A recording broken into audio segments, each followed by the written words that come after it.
माधवी ने कुछ समय अकेले रहने का भी प्रण लिया, लेकिन अकेले रह नहीं सकती, जंगल है, कहां अकेली जावे, जाना पड़ता है। उस एक दिन रात में सोई तो अब कानों में कृष्ण कृष्ण कृष्ण कृष्ण गूंज रहा है, तो कान बंद करती, पता नहीं पूरे दिन इतना नाम सुनती हूं कि अब तो कानों में भी यही गूंजता है।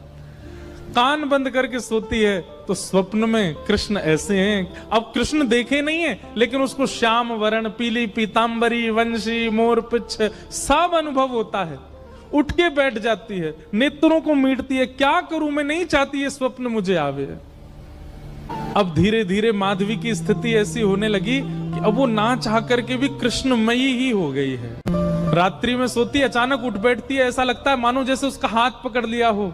स्थिति ऐसी हो गई कि आधी रात और माधवी को ऐसा लगता है कि भोर हो गई, और तुरंत उठ करके जल्दी जल्दी वस्त्र धारण करती है, मटका उठाती है और दौड़ करके जाती है। अरे विलंब है गयो, इतनी देर है गई, मैं अभी तक उठी नहीं, जबकि है आधी रात।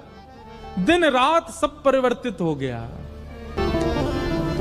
पहुंच गई यमुना तट, और यमुना तट जाकर के देखा एक भी गोपी नहीं है, तो माधवी को लगा कि मैं विलंब से आई हूं, सब शायद जल भर के चली गई हैं।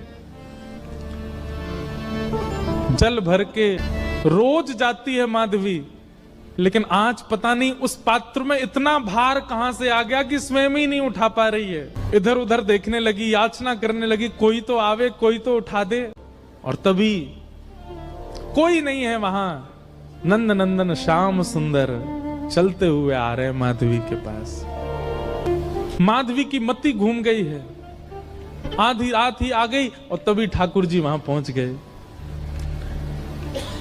पहले तो चाल देखी तो चाल पर मोहित हुई, फिर जब वक्ष देखा तो वक्ष पर, जब हाथ देखे तो हाथ की चलन पर मोहित हो गई, और मुख देखा तो भूल गई सुध बुध।